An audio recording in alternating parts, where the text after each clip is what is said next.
bienvenidos a otro video de Cosmovisión en donde hablamos de temas de teología cristiana, cosmovisión bíblica, algo de apologética, filosofía, entre otros. Y hoy vamos a continuar con nuestro capítulo número 6 del libro Economía para todo mundo del autor R.C. Sproul Jr., cuyo subtítulo es Aprendiendo principios bíblicos y prácticos para la riqueza, el mundo y el trabajo. Comencemos. Ya hemos examinado los capítulos del 1 al 5, los cuales se enfocan en el tema de la mayordomía. Dios es el dueño de todo, hay unos elementos importantes que tienen un papel en la economía como ciencia social que se encarga de evaluar científicamente y ubicar los recursos de cada uno, y ahí es donde entramos nosotros como personas a decidir bien, reconociendo que Dios es el dueño de todo, obedeciendo nuestro mandato de ser sus administradores o sus mayordomos, tomado de Génesis como el mandato cultural. Allí están las normas o leyes de demanda y oferta. Está el emprendedor con su rol importante con el riesgo, la utilidad marginal, los cálculos económicos, entre otros, las ganancias, etc. Pero estos son los primeros 5 capítulos de este libro. Ahora, del 6 al 12 es como la segunda parte. Y aquí es donde el autor comienza a anunciar de qué se trata.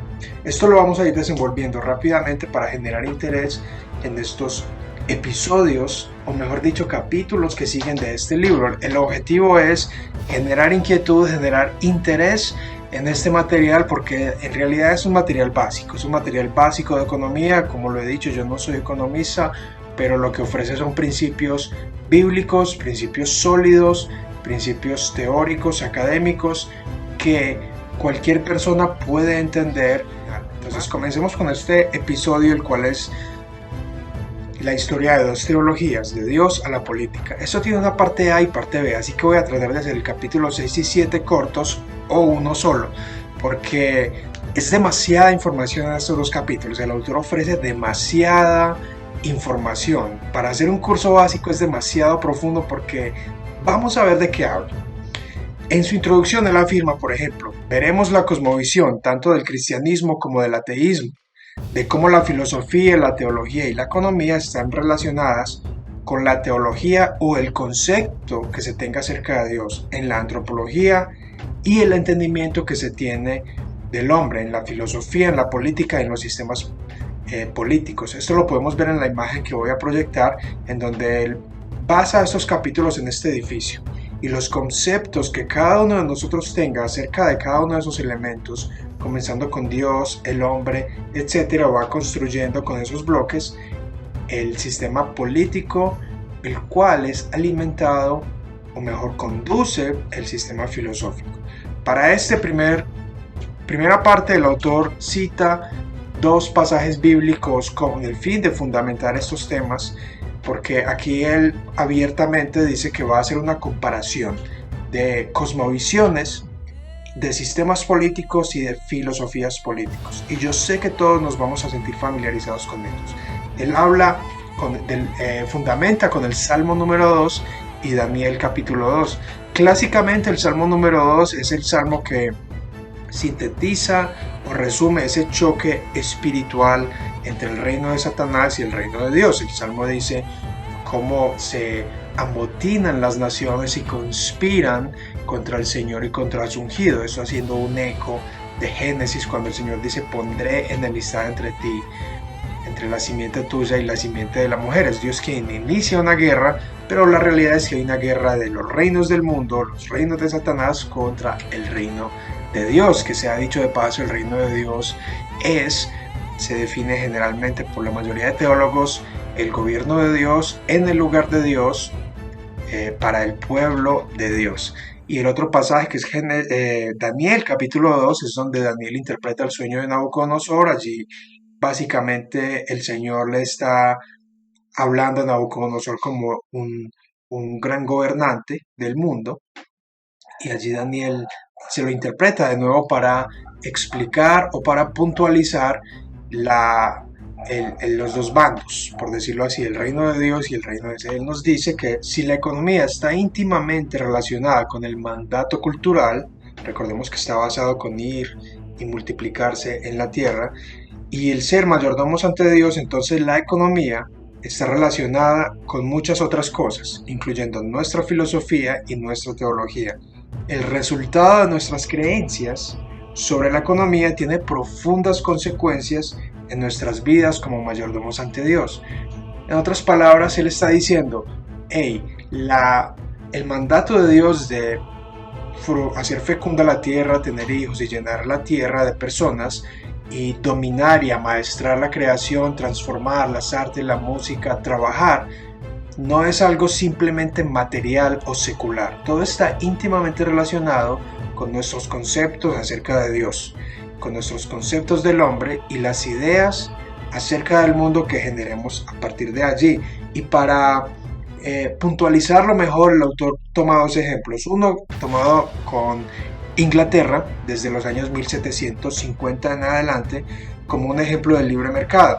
Gracias al libre mercado, Inglaterra comenzó a producir mucho, lo cual generó riqueza, acumuló riqueza y como consecuencia la historia dice que es uno de los países que más envió misioneros a otros, como Guillermo Carey, que fue a India, otros se fueron a África, etc.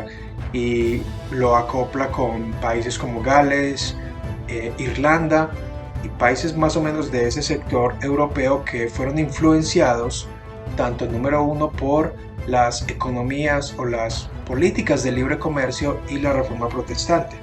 Y también el autor cita un pedacito de lo que es la Carta Magna de Inglaterra como una manifestación de este libre mercado, en donde comienza a dar una pequeña muestra de la relación que hay entre la religión y el libre mercado. Y tal vez no siempre lo pensemos así, pero de acuerdo a este estudio podemos apreciar que hay una relación entre lo que es el libre mercado y la libertad religiosa.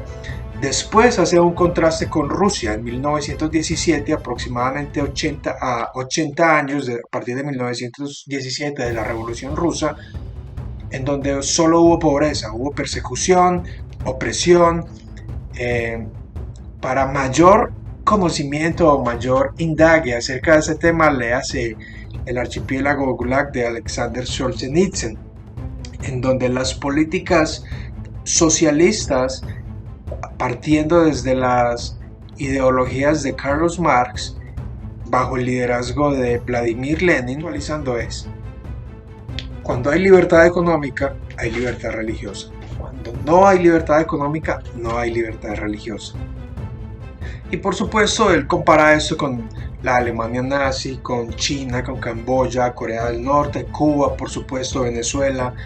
Y podríamos decir que aunque en teoría haya libertad religiosa en países de corte socialista o hacia esa franja, y ahora vamos a hablar de lo que es esa franja económica, al cristianismo no le va bien, porque uno no puede enviar misioneros, no puede autosustentarse, y dos, generalmente hay persecución porque los cristianos son conocidos por tener un Dios, un amo y un Señor que no es el Estado. Entonces el autor inmediatamente dice que a partir de los capítulos 6 al 12 va a explorar las cosmovisiones que están en conflicto. De nuevo, esa guerra espiritual muestra una guerra de cosmovisiones, de muchas formas de ver el mundo, y entre ellas está la de Dios, y hay un conflicto. Él quiere hablar de estos conflictos. Deja claro también este pasaje, este comentario acerca de Apocalipsis 12, del 7 al 9, en donde muestra la lucha del ángel Miguel con Satanás, en donde también es otro ejemplo de esta guerra espiritual que hay. Así que el objetivo de este episodio es que en las próximas lecciones va a comparar estas cosmovisiones y si están en competencia de nuevo. Ahora que él ha dejado las bases de la propiedad de Dios, Dios es el creador, el dueño de todo, el hombre está como administrador, él comienza a hablar de la estrella del norte, es decir, en medio de lo que conocemos que Dios ha dado al hombre y en medio de esa lucha y guerra de cosmovisiones que compiten y están en conflicto por dominar, estamos usted y yo. Y lo invito a que descargue el libro, lo profundice, hay preguntas y respuestas, porque él aborda temas que son demasiado amplios como para una reseña tan breve. Lo que le estoy diciendo es Él va a hablar de Dios, de la creación, el orden creado, la historia, la familia, el trabajo, la naturaleza humana, es decir, si el hombre es bueno o parcialmente bueno o absolutamente inhabilitado para desear el bien, la fuente de la ley, es decir, la policía, la libertad, incluyendo la libertad religiosa, la libertad para educar los hijos, para poseer cosas, propiedad privada, el propósito de la vida, para hablar de que si usted es dueño de algo, se puede disponer con propósito de aquello que usted produce. Pero si otra persona le dice que producir y es dueño de lo que produce, entonces usted no tiene propósito más allá de simplemente ser alguien que trabaja, o un esclavo, o un empleado, o un obrero. Y ahora vamos a ver por qué. También habla del poder de la espada, la distribución del poder. De nuevo, no habla de la distribución de la riqueza, sino de la distribución del poder, la centralización del poder también, las constituciones. Menciona otras características y otros aspectos acerca de las constituciones del mundo y la importancia de eso para la elección de los líderes mundiales, la policía y la educación. Así que son demasiados temas que este capítulo 6 trae. Entonces, guerra de cosmovisiones, basada en Daniel 2, el Salmo 2, es una guerra entre una lucha espiritual entre el reino de Satanás, el reino de las tinieblas. En medio de eso está la economía, los sistemas económicos, los conceptos que nosotros tengamos acerca del hombre, de Dios, etcétera, van a influir en cómo vemos el mundo, en cómo protestamos también, en cómo planeamos nuestra vida. Y bien, les dejo esa inquietud entonces y nos vemos en el próximo episodio, en el capítulo 7.